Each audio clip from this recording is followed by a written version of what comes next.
And there is a kind of crisis of the organisational form at the moment because hierarchical bureaucratic organisations are increasingly ill-equipped to deal with the way the world is and the speed of change that the world takes place in. You know, part of thinking about the future of work, and this is actually something we mentioned in the review, is thinking about organisational forms. Charlie Leadbeater, the futurist, has this wonderful phrase to describe the most innovative organisations. He says they are creative communities with a cause. Now, I challenge you, all of you in organisations, how often does your organisation feel like a creative community with a cause?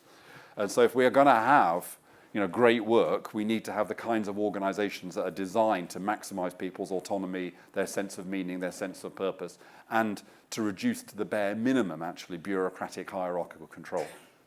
We rush people into jobs. We want people in employment straight away, and we don't really think necessarily about getting people into the right job, which might take a little bit longer and maybe more appropriate training to fit somebody into something that they're actually capable to do. In Wales, we have this very weird contrast where we've got NEPs. So we have a lot of graduates leaving, so we're training up lots of graduates and they leave. And then we also have graduates who are working in non-graduate jobs and will stay in those non-graduate jobs. So that mismatch is completely crazy. But then there's also a question about skills use, and employers are often very poor at using skills. And you mentioned the issue of management. I think we need to focus on the management side.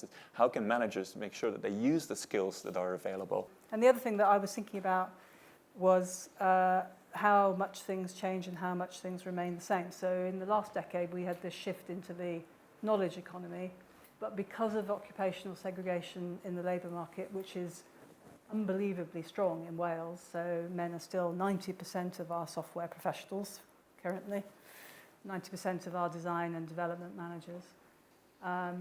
We took into the knowledge economy and into new creative economies old occupational gender segregation from the past. And so the growth in women's employment was in health and social care in the low-paid economy and hospitality, and the growth in men's employment was in the sectors in which the Welsh Government was investing as anchor companies. People must just find they're like navigating through a maze in a fog to try and find out what support and help is available to them. And I think the issue of the demise of part-time learning is important here. We seem to have moved through to an issue away from grants to loans and levies. And I think for some people that does create quite a lot of difficulties. I'd also like to say something about online platforms. This is a way that I think some older people have managed to reintegrate or extend their working lives, and it's a way where you can be invisible from age discrimination.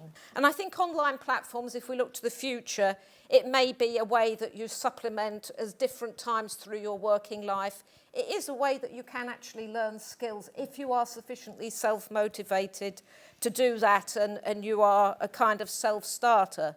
And I do think a lot of the ways we're seeing the world of work changing, we are seeing a bit more of a do-it-yourself economy. It is a bit more, it's up to the individual. We have to think about how at local level, at national level, at Wales level, we can think about shaping the economy as well as employers organising their business models just to suit themselves. In Wales, particularly as a resource periphery, we have lost out in every time that employment and opportunity has shifted as part of technological advancement since the Bessemer process came to Merthyr and Blaenavon in around 1780, 1790. So we've been the back end of 200 years of technology going the wrong way and jobs following it and opportunity following it.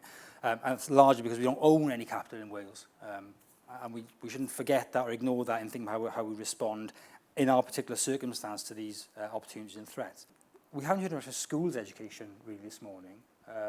It's been mentioned once or twice, but I've been doing a bit of work with the Welsh Government on schools and the Donaldson curriculum, and I was staggered, initially staggered, then surprised I was surprised to find out that unless you take a GCSE in business, which almost nobody does, you don't learn anything about the economy until you get to 16 if you haven't taken A-level in economics.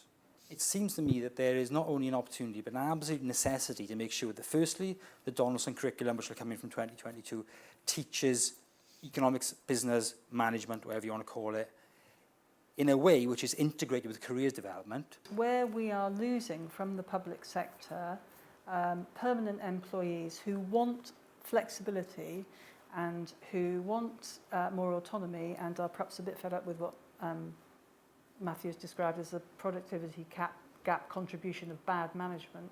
And so coming out of nursing and midwifery into agency work, and coming out of teaching into supply work, and coming out of the medical profession to become locums, to get that sense of autonomy and freedom from very bureaucratic organisations. So we could measure that, and then we perhaps need to think about how our big employers in Wales, who are mainly in the public sector, create the kind of flexibility and autonomy and fleet of foot organisations that people do want to work in and progress within. Our tools for lifelong learning need to change. I think it used to be very much often the employer or funds, we would give subsidies to the employer, or we give, and we realize that those doesn't really work because employers tend to invest in the high-skilled people because that's where the return is highest.